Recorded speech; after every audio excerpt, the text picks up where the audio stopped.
Time to meet the king beyond the wall.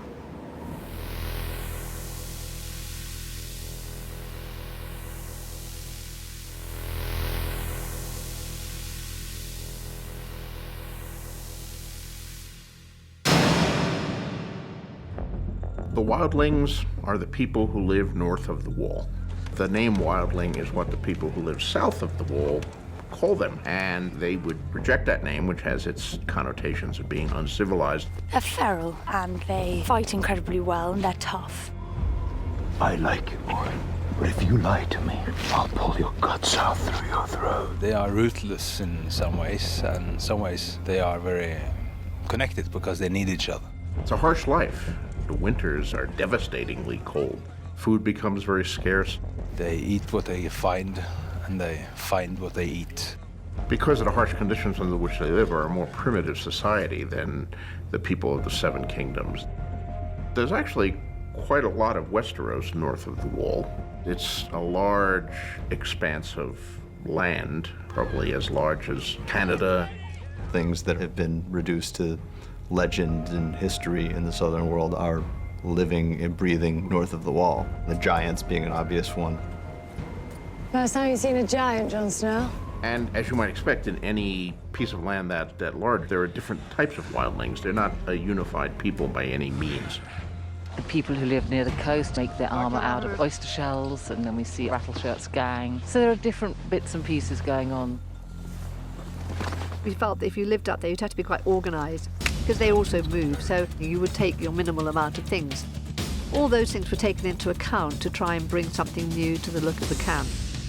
We wanted to not make it a vast military encampment, but also it's a community where families are travelling with the armies and the clans. Women in the Wildling Society are seen as more equal than in the South. They're expected to fight like men.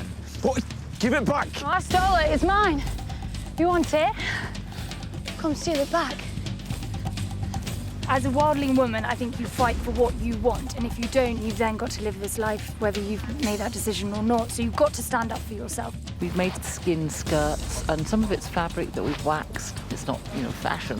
And I just wanted to show that they were women, and if they all dress the same, you can't. When we were on location yesterday, I saw one of the wildling women. She had a skirt, and I got really envious. I was like, I want to be feminine. Where's my long skirt? With the wildlings, the general look on them is practicality. We've let the hair down. We've used braids and twists and things to take away from people's faces and stuff.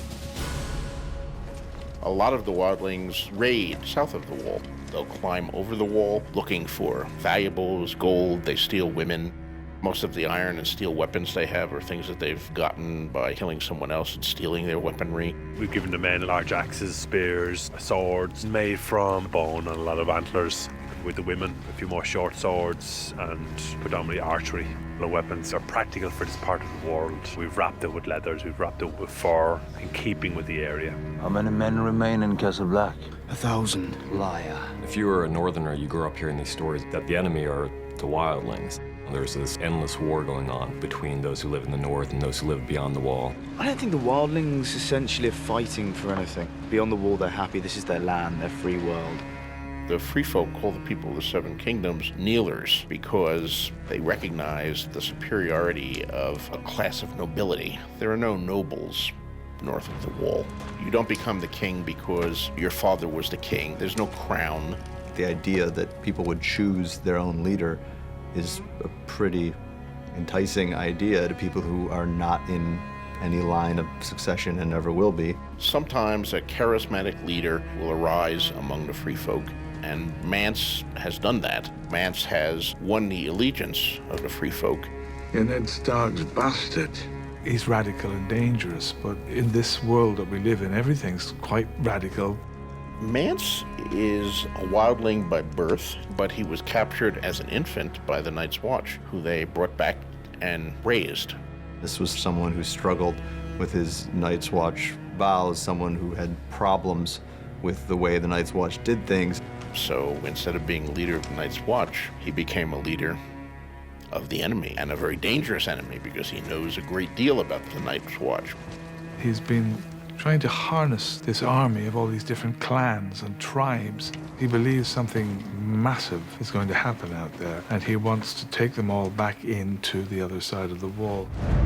You know how I got moon worshippers and cannibals and giants to march together in the same army? No. I told them we were all going to die if we don't get south. Mance is perhaps the most dangerous king beyond the wall to arise for hundreds of years. To do Mance Rayder's tent and to do that whole world up there, we use huge mammoths that lurk up in the frozen north. Carcasses of different animals that inhabit this environment, rope holds together. All kinds of furs and animal hides, whalebone, huge structures holding up the tent. You know, it's not just like a little army tent. There's no trees here in our world, so we reflected that in the design also. Wildlings grew up thinking of those south of the wall as being their enemies and vice versa, but the truth is the real enemy that's out there is capable of destroying all of them. When the winter comes, it will be too dangerous or impossible to live beyond the wall, so they have to get through it, to get away from White Walkers.